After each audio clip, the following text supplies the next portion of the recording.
This channel does not promote any violent, harmful, or illegal activities. All content provided by this channel is meant for an educational purpose only. সাত সকালে পুরুলিয়া মফস্বল থানার গোলামারা গ্রামে ঘটে গেল এক চাঞ্চল্যকর ছিনতাইয়ের ঘটনা। তিনজন দুষ্কৃতী ধারালো অস্ত্র দেখিয়ে একটি সেন্টারে ৩ লক্ষ টাকা, ল্যাপটপ এবং অন্যান্য মূল্যবান সামগ্রী ছিনতাই করে পালিয়ে যায়।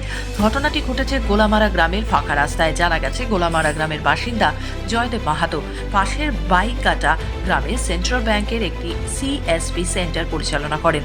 প্রতিদিনের মতো তিনি সেন্টার খোলার জন্য ব্যাগে ৩ লক্ষ টাকা, ল্যাপটপ এবং অন্যান্য প্রয়োজনীয় সামগ্রী নিয়ে বাড়ি থেকে বেরিয়েছিলেন। কিন্তু গোলামর ভৈরব স্থানের কাছে একটি মোটরসাইকেলে করে ৩ যুবক তার পথ আটকায়।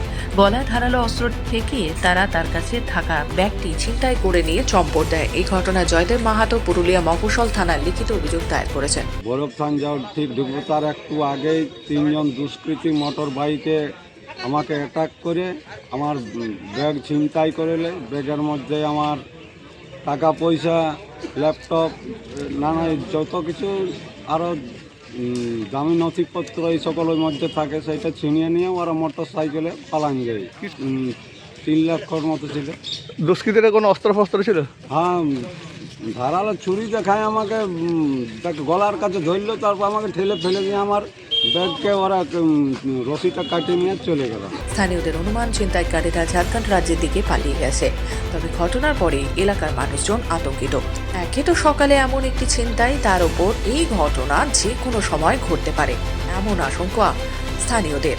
আমি সকালবেলা ঘুম থেকে উঠে বান থেকে যখন ফিরছি, ওইখানে একটু শোনা গেল যে গোলামারার ওই ভৈরব থানের জায়গাতে ব্যাংকের যে টাকা পয়সার কাজ করে বাইকাটাতে, তার নাকি ওইখান থেকে ব্যাগ সমেত সব মেশিন বা টাকা 1.5 থেকে 2 লাখ বা 3 লাখ যাই বলছে, সেটা লুট হয়ে গেছে।